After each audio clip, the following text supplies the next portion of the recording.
Hi everyone, welcome back to our channel. In today's video, I'm going to show you how to download the Binance Authenticator app. It is a very easy process, so let's dive right in. First of all, find the App Store on your home screen, then open it.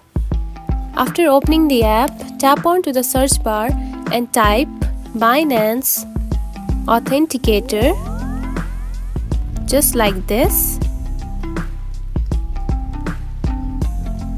And then search for it. Now tap onto the first option right here. Then to download it, simply tap on to get.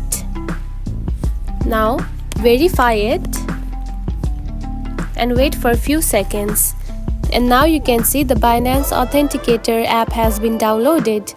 Now tap open to open the app. Now it has been opened.